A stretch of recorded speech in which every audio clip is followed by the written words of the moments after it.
وعلى آله وأصحابه أجمعين. اللهم صل على سيدنا ومولانا محمد وعلى آل سيدنا ومولانا محمد وبارك وسلم. أعوذ بالله من الشيطان الرجيم. بسم الله الرحمن الرحيم. سبح لله ما في السماوات والأرض وهو العزيز الحكيم. له ملك السماوات والأرض يحيي ويميت وهو على كل شيء قدير. صدق اللہ العظیم. محبت سے درود ابراہیمی پڑھ لیجئے. اللہم صلی علی محمد وعلی آل محمد کما صلیت علی ابراہیم وعلی آل ابراہیم انک حمید مجید.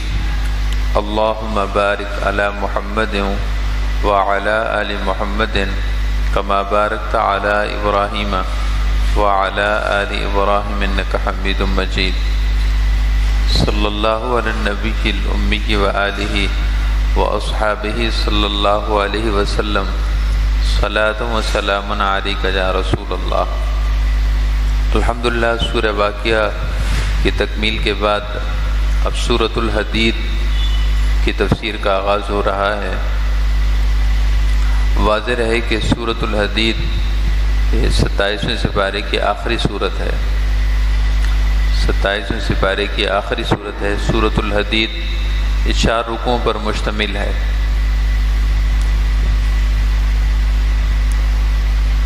اس سورہ کا نام سورۃ الحدید ہے.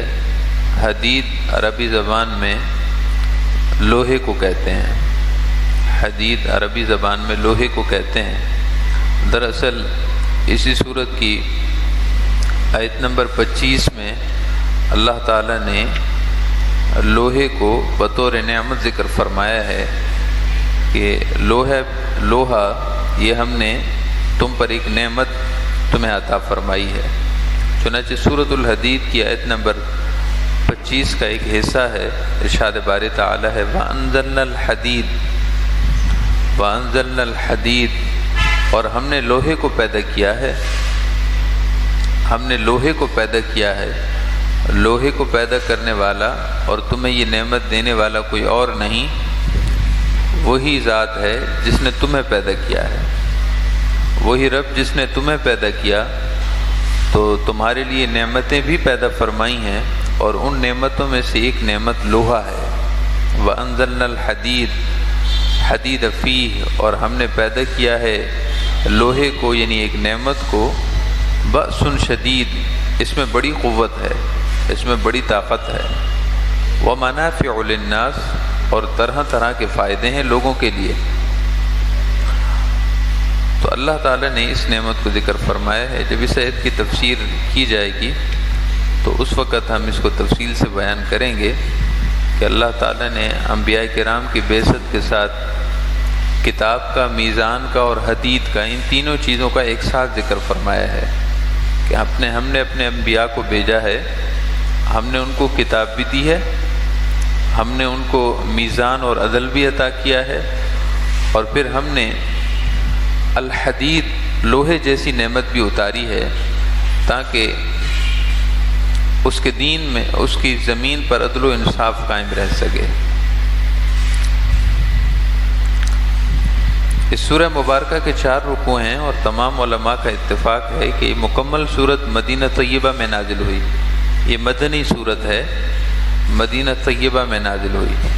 نبی اکرم صلی اللہ علیہ وسلم جب مدینہ المنورہ تشریف لائے تو اس کے بعد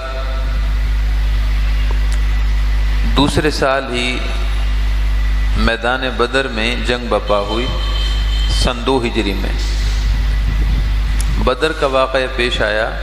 غزوہ بدر وقوع پذیر ہوا کہ صحابہ کرام کی تعداد 313 کے لگ بھگ تھی، اور ادھر مشرکین کی تعداد 1000 کو پہنچتی تھی. اور پھر ظاہری طور پر بھی حالات کا بڑا فرق تھا. کافروں اور مشرکین کی تعداد جو 1000 تھی وہ مسلح تھے، اور وہ جنگ کرنے کی مکمل تیاری کے ساتھ آئے تھے. اور ادھر صحابہ کرام جو 313 تھے یہ جنگ کے لیے گئے ہی نہیں تھے، ان کا جنگ کرنے کا ارادہ بھی نہیں تھا، نہ جنگ کرنے کے لیے تیار تھے، مسلح نہیں تھے۔ انہوں نے تو جناب ابو سفیان جو اس وقت مسلمان نہیں ہوئے تھے، ان کے تجارتی قافلے اور کارواں کے تعاقب میں گئے تھے۔ تو بہرحال جنگ کی صورت پیدا ہو گئی۔ اللہ تعالیٰ نے کفر اور اسلام کے درمیان ہونے والی اس پہلی جنگ میں مسلمانوں کو بہت بڑی فتح عطا فرمائی۔ اس کے بعد پھر اگلے ہی سال سن 3 ہجری میں کافروں اور مشرکوں نے غزوہ بدر کا غزوہ بدر کا بدلہ چکانے کے لیے پھر انہوں نے دوبارہ جنگ کی، جس کو غزوہ احد کہا جاتا ہے۔ ابتدائی صورتحال اس میں یہ تھی کہ جب صحابہ کرام نے مسلمانوں نے پہلا ہی حملہ کیا تو کافروں اور مشرکین کے قدم اکھڑ گئے۔ ان کی تعداد 3000 تھی، ان کی تعداد 3000 تھی۔ غزوہ احد کی بات ہو رہی ہے۔ غزوہ احد میں مسلمانوں کے پہلے حملے ہی کتاب نہ لا سکے، قدم اکھڑ گئے اور انہوں نے بھاگنا شروع کر دیا۔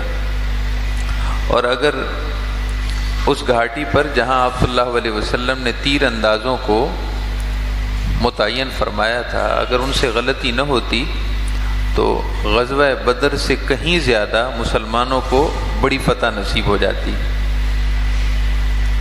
اور اگر وہ تیر اندازوں کا دستہ اس گھاٹی سے، اس پہاڑی سے نہ اترتا جیسے کہ آپ صلی اللہ علیہ وسلم نے حکم دیا تھا، اگر وہ اس چھوٹی سی پہاڑی سے نہ اترتے تو کافروں اور مشرکوں کا غزوہ بدر سے بھی زیادہ نقصان ہوتا۔ مگر جو اللہ کو منظور ہوتا ہے وہ ہو کر رہتا ہے، جو اللہ کو منظور ہوتا ہے وہ ہو کر رہتا ہے۔ جن کے لیے جام شہادت لکھی جا چکی تھی انہوں نے جام شہادت نوش کیا، چنانچہ پھر کئی صحابہ کرام غزوہ احد میں شہید ہو گئے، جن میں سید الشہداء امیر حمزہ رضی اللہ تعالیٰ عنہ سر فہرست ہیں۔ لیکن ان 2 جنگوں کے بعد کافروں اور مشرکوں کو یہ اندازہ ہو گیا تھا کہ ہم جن مسلمانوں کو مٹھی بھر مسلمان سمجھ رہے ہیں، ہم جن مسلمانوں کو بہت کمزور اور نہتے سمجھ رہے ہیں، جن مسلمانوں کو ہم یہ سمجھ رہے ہیں کہ ان کے پاس اسلحہ نہیں ہے، ان کے پاس قوت نہیں ہے، یہ وطن سے بے وطن ہو چکے ہیں اور یہ ہمارے ایک ہی حملے کی تاب نہیں لا سکیں گے، ان کو اچھی طرح اندازہ ہو گیا کہ یہ مسلمان اس طرح نہیں ہے جس طرح ہم ان کو سمجھ رہے ہیں، یہ بہت بڑی قوت اور طاقت ہیں، اگرچہ ہیں مختصر مگر ان میں ایمان کی اہمیت بہت زیادہ ہے۔ تو اس کے بعد پھر مشرکوں نے، کافروں نے ایک بہت بڑی جنگ کی تیاری شروع کر دی۔ اس کے بعد پھر مشرکین مکہ نے ایک بہت بڑی جنگ کی تیاری شروع کر دی۔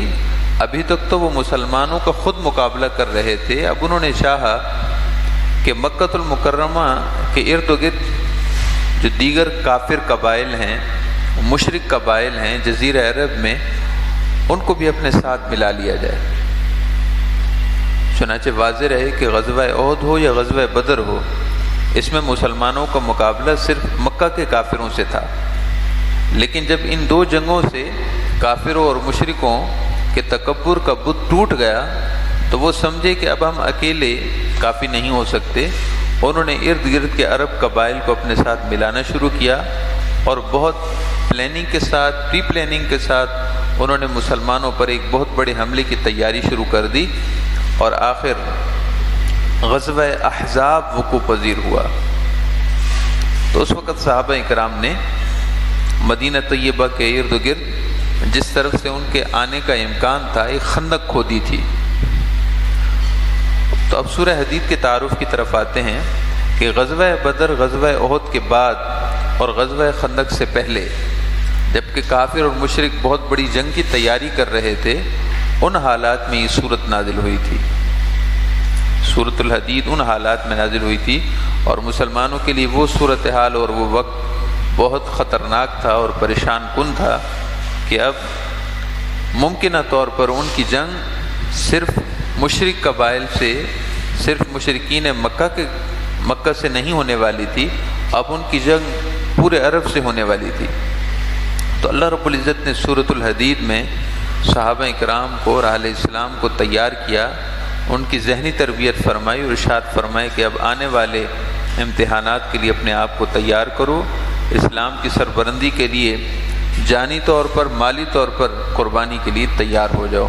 اس سورہ پاک میں اللہ رب العزت نے شروع کے مضامین میں یہی تفصیل ارشاد فرمائی ہے کہ اسلام کی سربلندی کے لیے تمہیں سخاوت سے کام لینا ہوگا، فیاضی سے کام لینا ہوگا، اور اپنے مال کو دین کی سربلندی میں خرچ کرنے میں بخل سے کام نہ لو، بلکہ فیاضی سے سخاوت کے ساتھ تم اسلام کو سربلند کرو۔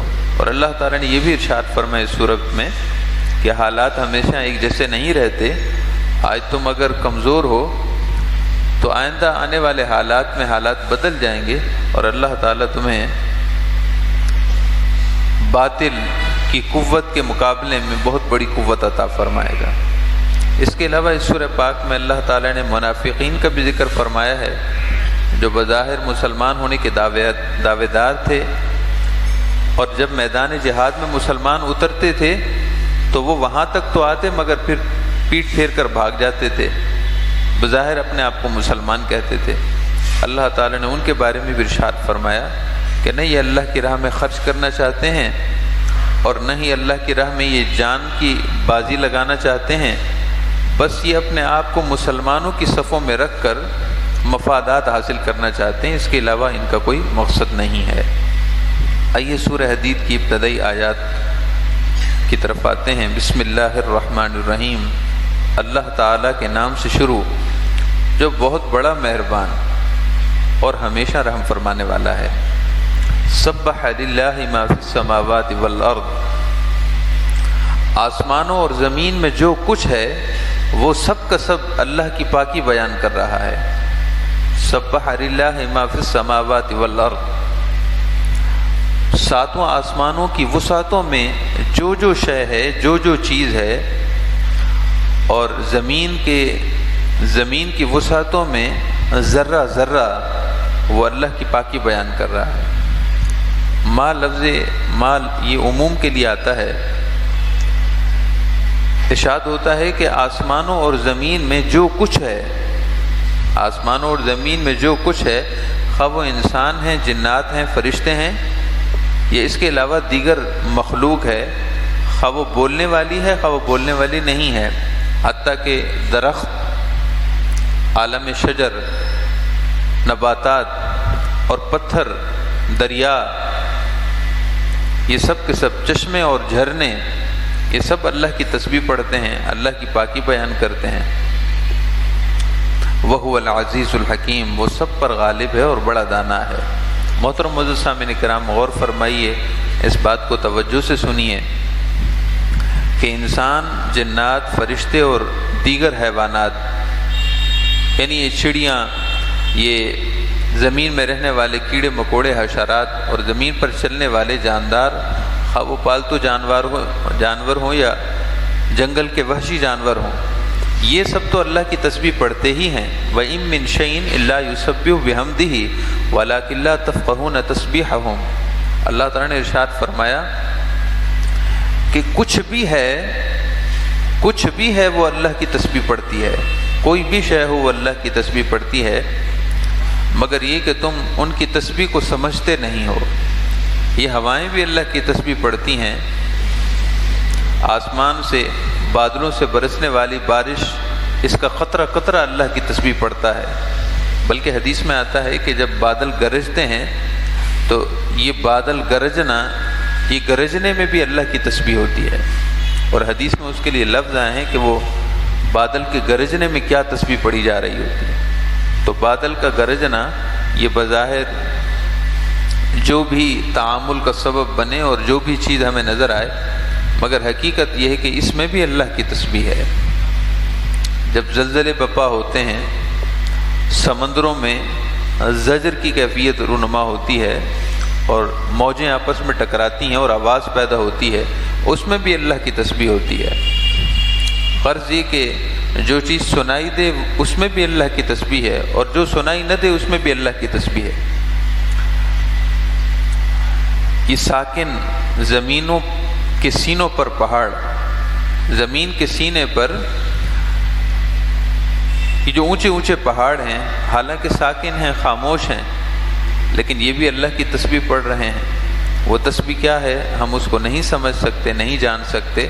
لا تفقہون تسبیحہم، تم ان کی تسبیح نہیں سمجھ سکتے، مگر اس بات کا یقین رکھو کہ سبح للہ ما فی السماوات والارض، آسمان و زمین کی ہر چیز اللہ کی تسبیح پڑھ رہی ہے۔ تو خود غور کرو کہ جس ذات کی تسبیح صرف تم ہی نہیں، کائنات کا ذرہ ذرہ جس کی پاکی، جس کی تسبیح، جس کی قدوسیت بیان کرتا ہو، اس کی کتنی بڑی شان ہے۔ جس کی تعریف کرنے والی ہر شے ہو، وہ کتنی بڑی شان والا ہے، وہ کتنے بلند رتبے والا ہے، وہ کتنا بلند ہے، کتنا عالی ہے، کتنی شان علویت کا مالک ہے، اس کی کتنی بڑی شان ہے، اس کی کتنی بڑی عظمت ہے کہ کائنات کا ذرہ ذرہ جس کی پاکی بیان کرتا ہو، کائنات کا ذرہ ذرہ جس کی تسبیح میں مشغول ہو، فرشتے اس کی حمد و ثنا کر رہے ہیں، انسان اس کی حمد و ثنا کر رہے ہیں، جنات، حیوانات، زمین، مٹی کا ذرہ ذرہ، یہ سمندر، یہ دریا، یہ جھرنے اور چشمے، یہ ہوائیں اور یہ بادل جس کی تسبیح پڑھ رہے ہوں، اس کی شان کتنی بڑی ہوگی۔ یقیناً اس کی شان بڑی ہے۔ وَهُوَ الْعَزِيزُ الْحَكِيمُ، وہ ہر شے پر غالب ہے اور بڑا دانا ہے، بڑی حکمتوں والا ہے۔ اللہ تعالیٰ ہم سب کو اس سورہ پاک کی برکتیں نصیب فرمائے، اول آخر عافیت عطا فرمائے۔ الحمدللہ رب العالمین، اللہم صلی علی محمد وعلی آل محمد وبارک وسلم۔ السماوات والارض